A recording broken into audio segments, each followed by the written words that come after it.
Hello everybody, welcome back for another video. Hope you're all doing well and that you're all having an incredible day. Likes, comments, subscriptions, and comments. What was it? Comments? Yes, comments. Comments are always appreciated. Thank you very, very much to everyone who helps out the algorithm every single day. Welcome back to another News I Missed, where I go over current news that's happening right now. No, I'm joking. I go over news I missed because there's always too much to take care of in the week. And without further ado, that was weird. Let's jump right into it. Decentralized protocol AnetaBTC, literally ANETABTC, has presented an updated roadmap on their blog. According to the startup's mission statement, its main goal is to become a fully decentralized Bitcoin wrapper protocol.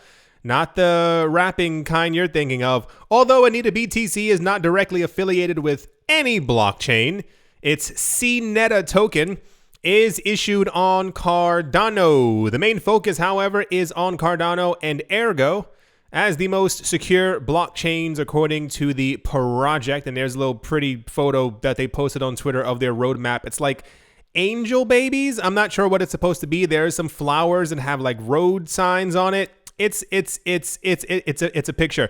With the third quarter of 2022 behind us, AnetaBTC, is that supposed to be like I need a BTC, but they didn't spell I need? Hopes to start wrapping Bitcoin on the main network this quarter, conducting the first governance voting and starting a bug bounty program. An updated version of the project's website and white paper should also be available within the next 6 months as well. By the end of the first quarter of next year, AnetaBTC hopes to launch Bitcoin wrapping Cardano, first on the test network and then on the main network as well. At the same time, a bug bounty will also be made available directly for the Cardano network. This was something that was like popular years ago, where the idea was the idea is Bitcoin is slow. Got it.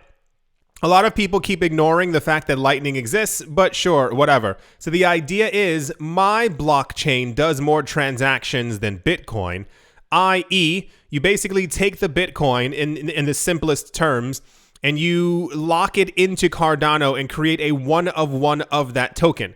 So then you are able to essentially deal in or use the value of Bitcoin on another blockchain. I think there's also wrapped Bitcoin on Ethereum and a couple of other blockchains.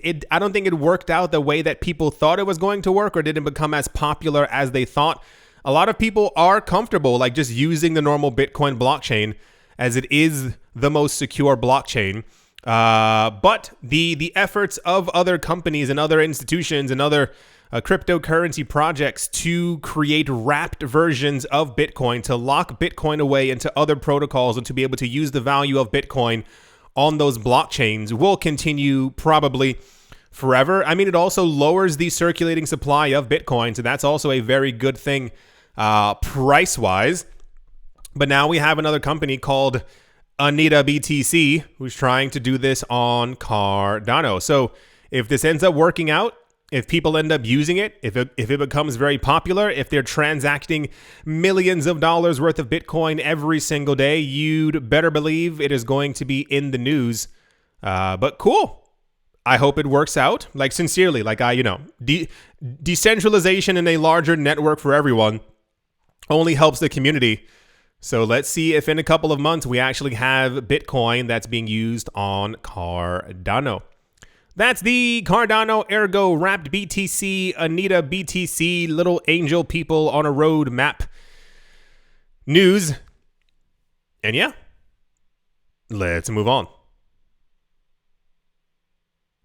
Next up, and this was oddly popular, and I don't really get why. Sega, yeah, the one from Sonic, one of the largest Japanese gaming companies, has announced that it will be launching its first blockchain game in collaboration with Double Jump Tokyo. Is that a person?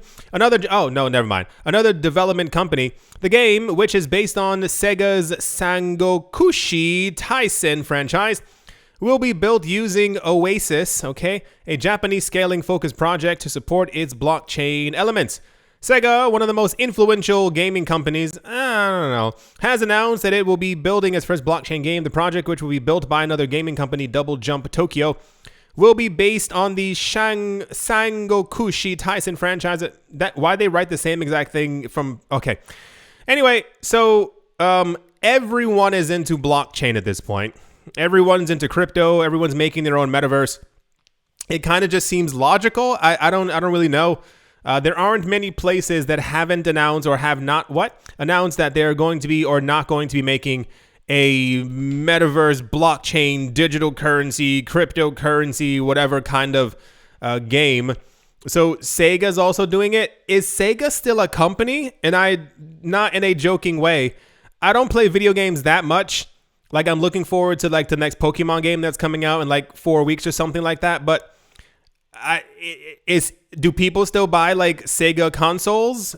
Is Sega making like really cool games right now? Like, are they known? Like, everyone's like, oh, that sucks that we don't have a Sega Genesis. But, you know, the new game, Taiso Tensi 2 Show, just came out and it's made by Sega. Sega's amazing. Like, are people still saying things like that? Or is it simply like no one's really using Sega and Sega's trying to find like a gimmick for them to get back into the ecosystem? But this was popular. I think, it's a well-known company with the word blockchain. So they're going to be in the news. So cool. Yeah. Almost said Japan. So Sega's making a blockchain game. Good luck, because there's a lot of those being made, and you got to make it look pretty, because otherwise people aren't going to use it. That's the Sega news. Yeah, sure. Why this was... Yeah. Let's move on. Next up in slightly cringy news, Coinbase co-founder and CEO Brian Armstrong announced in a series of tweets that apparently this passed already. I don't know anyone talking about it. That on the 7th of October, there would be a new crypto documentary talking about how Coinbase was started and where it is now. It's apparently going to be on Amazon Prime, iTunes, YouTube, and other streaming platforms. I haven't heard any. Has anyone seen this? I kind of want to go watch it. I have Prime. I want to see, like, I don't know. I kind of watch everything crypto. I can't be the only one. Like, anything crypto related, I end up kind of absorbing it. Sure. The documentary, which is going to be called Coin, A Founder's Story. That is the worst name I've ever heard in my entire life. Intends to pull back the curtain and show people what it's really like to build a tech company from the ground up and encourage others who want to do the same. Okay. According to the CEO, documentary director Greg Coase and his team had unprecedented access to Armstrong's company, capturing the crazy ups and downs over the span of the last 3 years. The announcement said that the documentary will capture the good, the bad, and ugly of building a tech startup from the ground up to becoming a public company. Yeah, I don't know. So we have heard allegedly a couple of times throughout the last not even 3 years, allegedly that Coinbase is not the best company to work for in the space. I don't know if you remember, in 2019, they were having problems. In 2020, they allegedly had a whole bunch of layoffs as well from people who wanted human rights and stuff like that. But that's also, once again, alleged because I'm not in the company. So yeah, I'm probably going to watch it because I have a feeling it's going to be like a very slow train wreck. But sure, it's a little cringy, like having a documentary so early. Like, Coinbase is still like a relatively new company. There was years ago, remember the first Facebook movie that came out? And then like there was an interview with Zuckerberg and he was like, yeah, I was hoping I had died before they made a movie about me, because it's kind of weird. Like, you know, the person's still around. Like, these documentaries and these movies about these people. Like, there's also supposed to be like a movie by the Winklevoss twins about the entire like GameStop fiasco and stuff. And it's like, you know, it's a little cringy sometimes. But if you didn't see the documentary on Netflix about the GameStop thing, that was really good. That was, I think it's only 3 episodes as well, like 40 minutes long. That was actually incredible. Anyway, so Coinbase apparently has a documentary out. I'm going to try and find it like literally right after this so I can go watch it. Sure. Amazing. rich people making rich companies talking about how they, first of all, these people were never poor, just so I can, make that abundantly clear. A lot of times for some reason, and there's like this like mystification, like mystic of these like rich people who are already rich who end up making companies. Like these people didn't like, they weren't poor. They didn't find like Windows 95 and like code Coinbase onto it and go, I hope this works. And then they, got 5 Bitcoin on the website. They sold them and then they became rich. Like, no, it's people who already have tons of money, who know how to make extra money, who have friends in the field who know how to make them extra money. Bitcoin took off. They just happened to be one of the first ones. It's nothing like, anyway, that's the Coinbase news. That's like the 9th time I've said that. Yeah. Why is he walking through like a blue matrix? It's a weird photo. All right. Let's move on. Also in the news, this one's actually quite interesting, but of course everyone passed over it.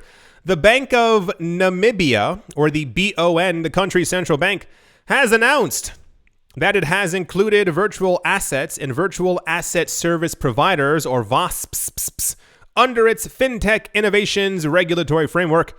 The decision was made despite cryptocurrencies not having legal tender status in Namibia. The Bank of Namibia stated that this judgment occurred at the end of September.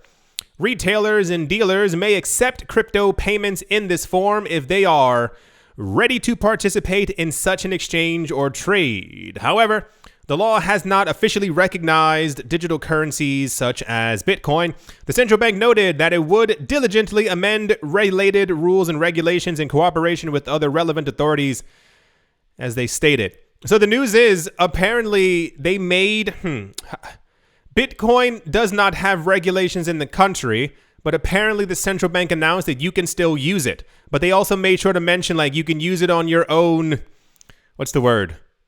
At your own peril. I don't know what word to kind of fit inside there. Like if it messes up and you lose money from it, you won't get any money back because it's from, it's not from the central bank and we can't cover you in that sort of way. But yeah, this is a central bank also kind of like, I don't want to say tipping their hat in the direction of Bitcoin, but yeah, people there can use it as well. So this should have been bigger news, but I think anytime, I don't know, there's a lot going on in the cryptocurrency space. So cool. People can use it as they were using it before. I'm sure this isn't like any new revelation. People were like, Bitcoin? I can use this? They were already using it before because that's how Bitcoin works. Cool. Yeah. So the Central Bank of Namibia says people can use Bitcoin, even though it's not a legal tender. This is fantastic. One more country down. Yeah. Let's move on. I do hope that you've all enjoyed. I do hope that you all are having a great weekend, a great day, great morning, great afternoon, great evening, wherever you are, wherever you might be, whenever you might be watching this. I do hope it is absolutely fantastic. Thank you all once again for watching, listening, commenting, subscribing, supporting, liking, commenting, or still being here listening to me talk nonsense. And I will most certainly be talking to you all soon. See you.